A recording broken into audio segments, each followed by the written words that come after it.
नमस्कार, राजनीतिक खबरों के सबसे दिलचस्प ठिकाने में मैं रूपेश मिश्रा आप सभी का स्वागत करता हूं। सियासी दुनिया में शायरी का बेहद महत्व होता है। कहा जाता है कि जो राजनेता अपने मन और दिल की बात शब्दों में नहीं कह पाते, वो दो पंक्तियों में कह दिया करते हैं और जाहिर तौर पर फिर इनके कई सियासी संकेत निकाले जाने लगते हैं। ठीक इसी प्रकार से राजस्थान के पूर्व उप मुख्यमंत्री सचिन पायलट ने भी कुछ ऐसा ही शायराना अंदाज पेश किया है। सचिन पायलट ने मध्य प्रदेश में जनसभा को संबोधित करते हुए दो पंक्तियां पढ़ी और कहा कि उसे गुमा है कि मेरी उड़ान कुछ कम है, लेकिन मुझे यकीन है कि आसमां कुछ कम है। जाहिर तौर पर सचिन पायलट का ये जो शायराना अंदाज था अब सोशल मीडिया में खासा चर्चित हो रहा है। सचिन पायलट ने कैसे इस शेर को पढ़ा और उसके बाद किस प्रकार से इसके सियासी मायने निकाले जाने लगे, पहले उसे सुनिए। तुम्हें खुमा है कि मेरी उड़ान कम है, तुम्हें खुमा है कि मेरी उड़ान कम है।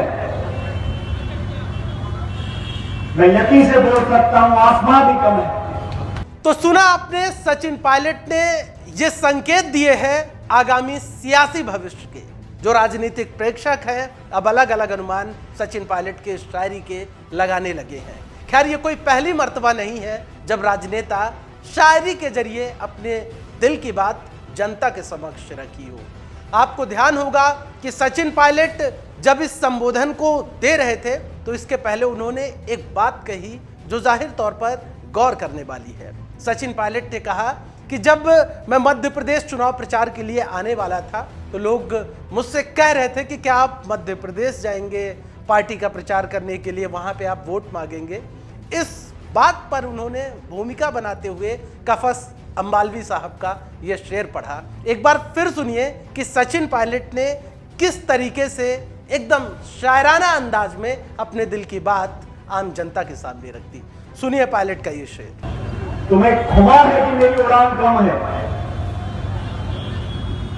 तुम्हें खुमा है कि मेरी उड़ान कम है।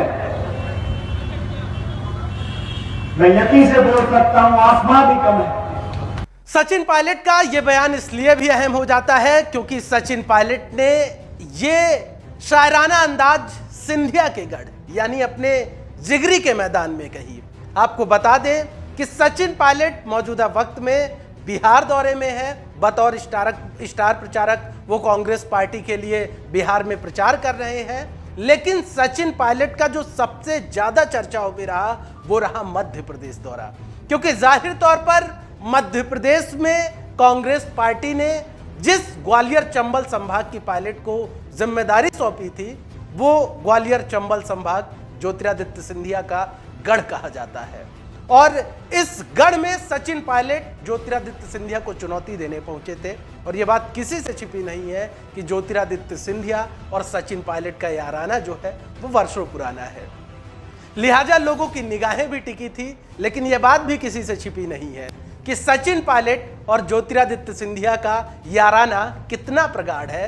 ये सचिन पायलट के मध्य प्रदेश दौरे से सभी को लग गया होगा, क्योंकि ज्योतिरादित्य सिंधिया और सचिन पायलट की इस दरमियान मुलाकात भी हुई। और बड़ी बात तो ये रही कि सचिन पायलट इस पूरे तमाम 2 दिवसीय दौरे के दौरान एक बार भी ज्योतिरादित्य सिंधिया पर उन्होंने कोई कटाक्ष नहीं किया। भारतीय जनता पार्टी पर उन्होंने बार बार कटाक्ष किए, शिवराज सिंह चौहान पर उन्होंने बार बार कटाक्ष किए, लेकिन उन्होंने सिंधिया पर कुछ भी नहीं कहा। जाहिर तौर पर अब सचिन पायलट का यह शायराना अंदाज सबसे ज्यादा सुर्खियों में है, लिहाजा इसके आगामी सियासी भविष्य के मायने निकाले जाने लगे हैं। और जाहिर तौर पर सचिन पायलट ने हिसाब कर दिया है कि कांग्रेस पार्टी उन्हें जो भी जिम्मेदारी देगी वो उस जिम्मेदारी का पूरी तरीके से पूरे जी जान से उसका निर्वहन करेंगे। बहरहाल अब देखना ये होगा, क्योंकि ग्वालियर चंबल संभाग में तकरीबन 16 सीटें हैं और इन 16 सीटों पर सचिन पायलट के जाने से माना जा रहा है कि कांग्रेस पार्टी के पक्ष में एक माहौल बनेगा, क्योंकि सचिन पायलट की युवाओं और गुर्जर समुदाय में खासी पकड़ है। लिहाजा देखना होगा जो परिणाम आएंगे वो कैसे आते हैं, क्योंकि सचिन पायलट इससे पहले भी मध्य प्रदेश जाते रहे हैं और जहां भी सचिन पायलट ने प्रचार किया वहां कांग्रेस पार्टी के जो परिणाम रहे वो सकारात्मक रहे। लिहाजा देखना होगा कि इस बार पायलट बतौर स्टार प्रचारक मध्य प्रदेश पहुंचते हैं तो इसका कांग्रेस पार्टी को कितना फायदा हो पाता है। नमस्कार।